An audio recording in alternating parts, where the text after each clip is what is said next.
Bonjour, nous sommes le lundi saint, lendemain de la fête des rameaux.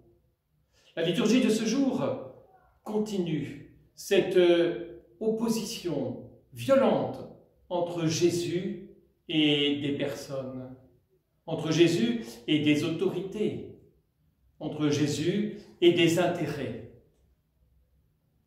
Quelle opposition il y a dans cette liturgie de la parole de ce jour entre l'attitude de Jésus, de Marthe, de Marie et de Lazare, à travers presque une scène domestique d'amitié avec Jésus.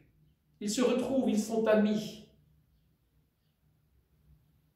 Une scène presque, on imaginerait, bucolique à Béthanie.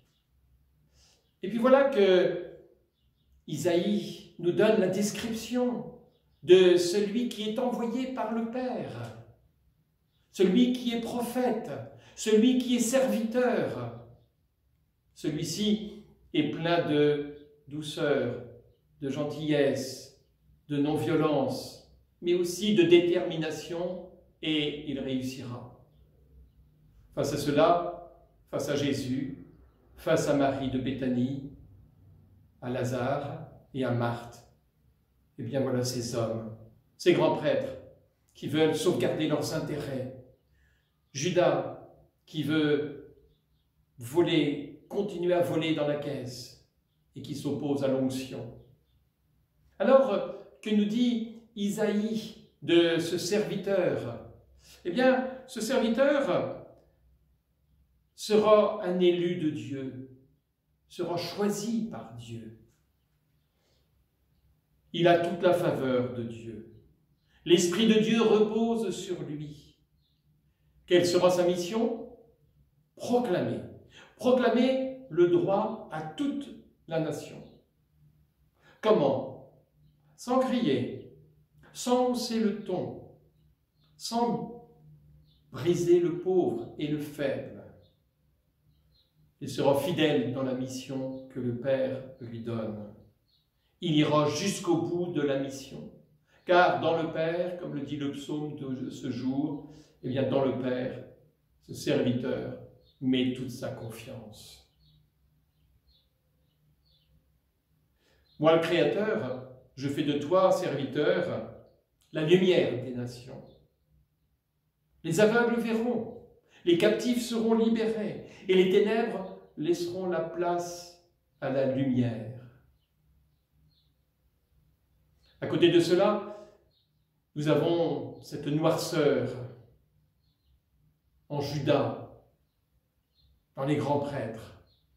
Quelle opposition entre le Christ, le Messie de Dieu, le serviteur qui accomplit la volonté du Père, et les hommes, ces hommes qui refusent cette manifestation de la vérité qui nous libère. Alors, frères et sœurs, cela nous donne de saisir aujourd'hui, peut-être plus que jamais, combien le ministère du Christ n'a pas été facile. Le Christ a souvent été objet de projets de lapidation. Jésus passe son chemin alors qu'on veut le jeter au-dessus d'une falaise. Ou encore, on cherche à l'arrêter. Jésus se cache, mais finit par monter à Jérusalem avec courage. Une opposition forte que Jésus accueille avec amour, mais aussi avec force. Alors, frères et sœurs, aujourd'hui encore, Dieu n'est pas accueilli parfois par des institutions, par des manières de vivre, par des personnes, mais aussi peut-être par moi-même. Il y a encore dans mon cœur de la violence.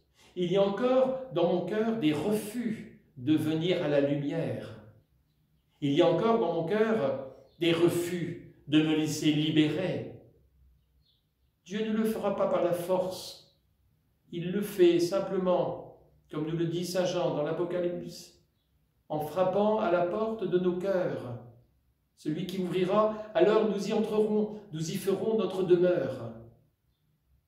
Quand ce lundi saint, nous ouvrions notre cœur au Seigneur pour lui dire « Seigneur, viens chercher en moi ce qui est à sauver, ce qui est à guérir, ce qui est péché, afin de me faire passer des ténèbres à la lumière, afin de me libérer, afin de laisser l'Esprit de Dieu guider ma vie.